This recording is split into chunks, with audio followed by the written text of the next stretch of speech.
সরকারি ওয়েবসাইট ও বিভিন্ন প্রতিষ্ঠান থেকে উপবৃত্তি ও শিক্ষাবৃত্তির তথ্য সংগ্রহ করে একটি চক্র। পরে বিভিন্ন প্রলোভনে টাকা দেওয়ার নাম করে প্রতারণার মাধ্যমে ক্রেডিট কার্ড ও মোবাইল ব্যাংকিং থেকে অর্থ হাতিয়ে নিত তারা। এমন প্রতারক চক্রের মূল হোতাসহ ৮ সদস্যকে র্যাব ঢাকা, গাজীপুর, নারায়ণগঞ্জ, জামালপুর, কুমিল্লা ও ফরিদপুর থেকে গ্রেফতার করেছে।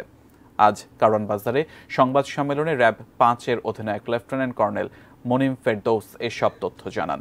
র্যাব কর্মকর্তারা জানান, প্রতারণা কাজে ব্যবহার করা ৩ শতাধিক সিমও উদ্ধার করা হয়েছে।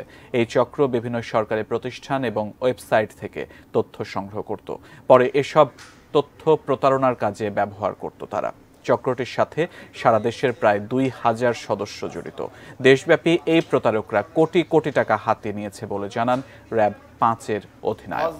যে টাকা ফেরত দেওয়ার টাকা নামে হয়েছে, শিক্ষা উপবৃত্তি নেওয়া হয়েছে, তারপর হচ্ছে বিভিন্ন ধরনের যারা ডিসি অফিসে জমির টাকা পাবে, যে জমি অ্যাকোয়ার করে নিয়ে গেছে, এই টাকাগুলি তারা পেয়েছে। এরকম অনেক ধরনের ভুক্তভোগী যারা বিভিন্ন ধরনের টাকা যেগুলো নোটিশ বোর্ডে তারা পায় বা ওয়েবসাইটে ফ্রি পায়, সেখান থেকে তারা মোবাইল নাম্বার তথ্যপাত্র নিয়ে তাদেরকে ফোন দেয়।